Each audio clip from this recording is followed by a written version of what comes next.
धाड़े छो थी इन ही करे थियासीं न खरल जी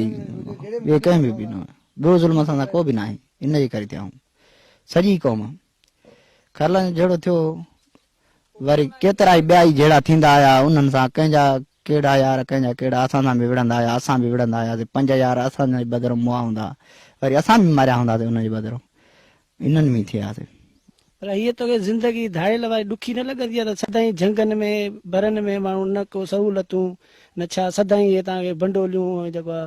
हथियार साण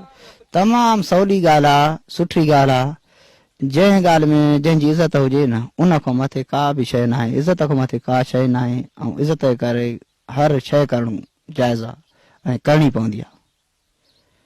तव्हांखे जो पंहिंजो सरदार चवे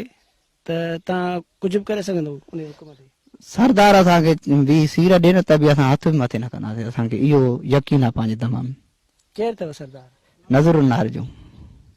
सॼी नारे जा क़ौम जो की तव्हां धाड़ियलनि जो ओ टोटली धाड़ेलनि जो नारे जा असांजे छा वञे धाड़ेलनि सभिनी जो असांजे केतिरनि क़ौमनि वारा यार दोस्त केतिरा ई क़ौम आहिनि पर उन्हनि जो बि जेके बि फ़ैसिला थींदा आहिनि असांजो अमीर बि इहो आहे सभु ॻाल्हि इहो आहे इहो ई फ़ैसिला कंदो आहे ॿिए कंहिंखे दम न आहे असां धाड़ेलनि जे ठाहिण जो कंहिंखे बि दम न आहे केरु बि आहे असांजा ठाह बि इहो ई कंदो आहे अच्छा बसि तव्हां जेको पुलिस सां घणा मुक़ाबला कया असां हुकूमत सां कॾहिं बि न विढ़िया आहियूं पाण अचे विढ़ंदी आहे पोइ मथे पंहिंजे सिर खां सवाइ केर बि न आहे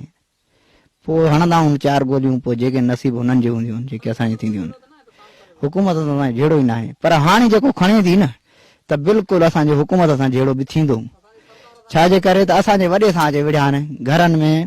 दुश्मननि घटि वरिता आहिनि असां उन्हनि जा चौधारियूं ढोरे ॾों फिरी अची असां कौदा वरिता आहिनि त चैन काया आहिनि चैन काया आहिनि असां चयोसीं मतां उहे न हुजनि ऐं हुजे ई पुलिस त पुलिस असां सां ध्यानु न कंदी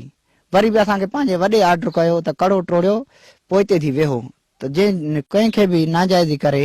ऐं कुझु कयईं त पोइ गाॾियुनि जा अॻियां घटि वठी मारियो पर असांजे संगतीअ खे कंहिंखे बि कुझु न थियो बकरी मुई कुते खे गोलियूं लॻियूं असांजे दिलि खे चयोसीं त असांजे दिलि चयो त मारियूं वॾे त बि चयो त बाबा इन ॻाल्हि खे छॾियो कुते जे करे न मारियो हाली वरी बि सोचींदासीं शादी कई अथई हा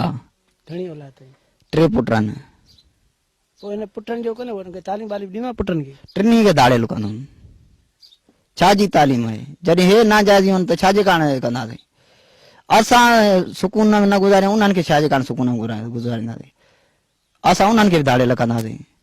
सुभाणे बंदूक असांजे कंहिंखे बि सरदार खे लॻी वञनि पोइ असांजा पुट असांजा कमु अचनि उन्हनि खे बि धाड़ेल कंदासीं असांखे लॻी वेंदियूं उहे धाड़ेल न थींदा असां बि त ईअं ई थियासीं न असांजो वॾो मरी वियो खरल सां जहिड़ो थियो भला असां ॼण ॼाऊं आहे धाड़ेल हुयासीं धाड़ेल न हुयासीं पंहिंजे मिल्कियतनि वारा अमीर आहिनि असांजा